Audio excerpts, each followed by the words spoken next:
B is for batteries. Both of my BMWs need batteries. 435 needs a battery because it is going to the body shop tomorrow. The neighbor's tree that was right here. I'll insert phone clips here, but yeah, we're getting a quote to get this fixed, which is probably going to lead to the hood being replaced because this is all sorts of screwed up, but that's getting taken care of, not worried about it. The focus is still on this bad girl. The F30s or the F32 like my car is, they are a pain to get the battery out of in there, and this thing is freaking heavy. Ugh. But I got it out first shot. That's a first. New battery in this thing, starts right up, runs crispy, not throwing the adaptive headlight alarms anymore. So I think that was just a voltage issue. We are good to go as far as that goes. What's up guys, welcome back to Horsepower and Pizza. My name is Bailey if you are new to the channel. My name is still Bailey if you're not new to the channel. Today I am working on putting quick releases on my front bumper on my E36. Maybe we get to the rear bumper today too, not sure. So the little connectors where you drill one into the bumper and one into the fender and then they have like a rubber band that loops them. Yeah, we need to let these die. These are terrible. They are cheap. Rubber O-ring, whatever it is that holds them together, always dry rots and cracks and falls apart. So I always end up putting a zip tie on them. I had them on my Subaru that was a daily. That car was clapped. Some might argue my E36 is also clapped. However, when Jimmy Oakes did his E36 and Spoon helped him do the front end on it, they used these little push button ones. There's a second piece that threads into the car and then you thread this into the bumper. It has a lock nut on the backside and then they click together. They're super solid. These are what you should be using. It's what I'm gonna use. So thanks for the cheat code on that, Jimmy, and we're gonna get into it. I'm running Street Faction bash bars on this car, and when I put the front bumper on it, you can't see the front one. It is here though. I already did some thinking and measuring on this. Already took the trim off of the bumper. I think I'm gonna put one of them here. One of them's gonna go here. One of them's gonna go here. And then the other one's gonna go here. The only one that I'm moderately concerned about is this one. I'm not that concerned about it though, because the quick disconnects are actually going to thread into the trim, not the bumper itself. So where this is missing material from factory, it's not that big of a deal. I don't know that the OEM bumpers are missing all of these notches from factory. Couldn't really tell you because this is a cheap eBay bumper, but I'm gonna give it a shot, and if it doesn't work, I just buy new trim and figure it out. So these are pretty trick. The other piece gets threaded in and locked on with nuts, but the ball end on it simply clicks into the back of that. You press the button, it comes apart. While I had the bumper up, I marked where I wanted to drill, and I drilled through the bumper and through the front bash bar. I'm going to open these holes up. I'm actually going to tap them for this thread, and then I'll lock them on with a lock nut as well. And then the holes that I drilled in the bumper, I'm going to drill through from this side now, so it drills a hole in the trim that I put back on the bumper, and then I will know where to open the holes up to put the push button connectors. I drilled through the back side of the bumper, and it transferred the holes onto the trim piece. I then took one of the nuts and centered it up over the hole and just kind of traced the inside. It'll get me close. They won't need to be perfect because these have this nice apron lip that will hide any imperfections. From the front side, I'm just gonna do the quick release button. Go on there like that, flip it over. I got these big washers to sandwich that, and then you throw the aluminum nut on there, like so. And I'll throw red Loctite on there when I finish assemble these, but I just want to make sure that it's gonna work. You're also going to need to drill holes in the bumper. This one, there was already a slot like that there, so I ended up cutting that out with a knife just so the drill didn't grab, but there's holes here, they're clearanced.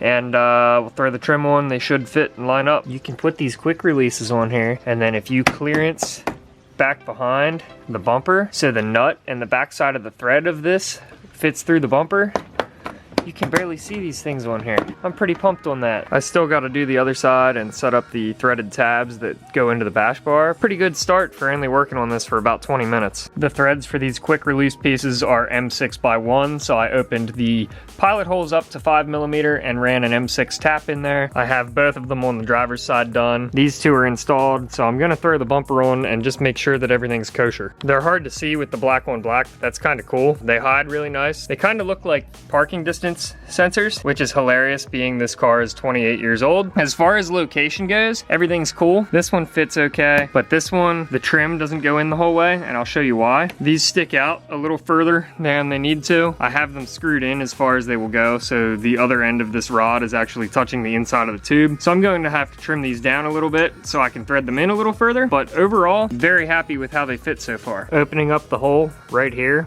for the back side. On this side, I cut them in with a utility knife. I think I could make them look nicer with a hole saw. This is my one Milwaukee plug for this video. Hole dozers are the hole saws like this, and they go on an arbor like this that has a pilot bit included. These are the way to go. Tool plug, this is not sponsored. When I tap these holes on this round rail, because I'm hand tapping, to keep the tap perpendicular to the hole that you have drilled, you have all these different choices. This is standard, so it's 5/8 the whole way down to number 6, because this was a 6mm tap, closest is 1/4 inch. This is super helpful for doing stuff on a flat plate. It'll keep the tap perpendicular as you get it started, but it also has a V-cut in it. It will sit where you need it to on tubing or pipe as well. It's from Big Gator Tools. I think they're like 40 or 50 bucks new, but I got mine in a box lot of stuff that I bought from a retired machinist. I probably got it for like 5 bucks with all the other stuff that I bought, but I would definitely say that it's worth the investment. I got the 3/4 inch to cut the clearance hole for the threads. I got the 1 1/8 to clearance the backside of the bumper, and then I got proper sized arbor for these smaller ones. Thread that into the arbor, take the pilot bit and line it up with your hole.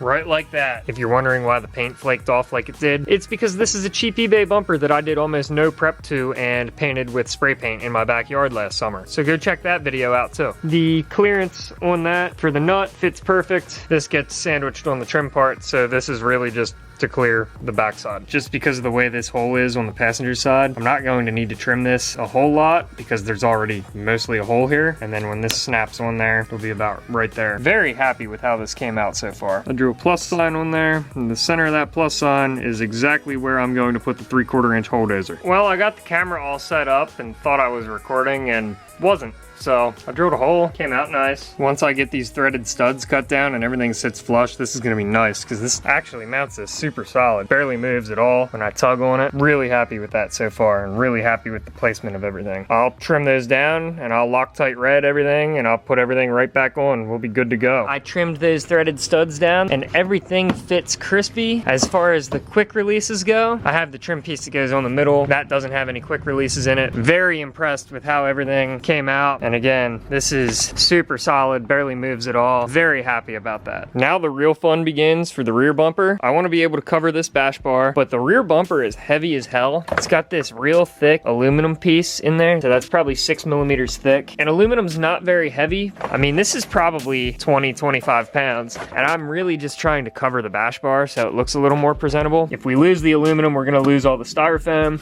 Not really anything over here. There is a heat shield here for the exhaust. Nothing needs cut out of here, so that'll stay. I will not need any of these mounting points. A bunch of broken plastic clips later. About 15 pounds of the 20-pound assembly is now out. I think I'm going to make the executive decision to cut this off of here. I need to see where the bumper is going to sit first. I would like to be able to do what I did on the front and put my quick releases on the trim part itself, and I'll find a way to permanently fasten the trim to both the front and rear bumper. Assuming this is the factory bumper, it's really not in terrible shape. The paint is shot, but the single stage Alpine white on this car was not great to begin with.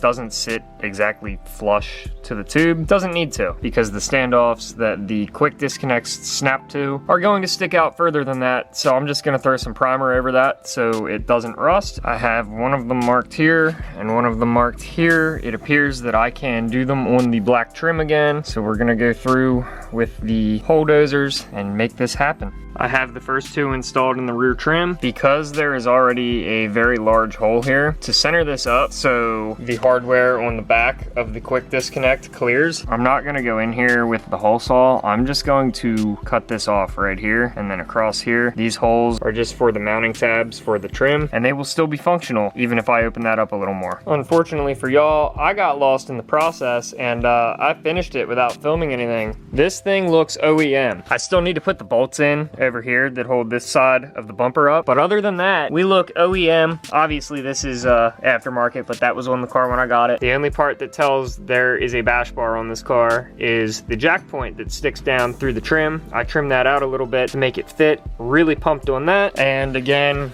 I need to throw some hardware in over here to hold this up. Super pumped on how this came out. Fire your fabricator, I'm for hire. I want to thank you guys so much for watching. If you haven't already, please subscribe. If you would like to support, head over to www.horsepowerandpizza.com, @horsepowerpizza on all platforms. Thank you guys so much for watching. Peace out. Build it for you.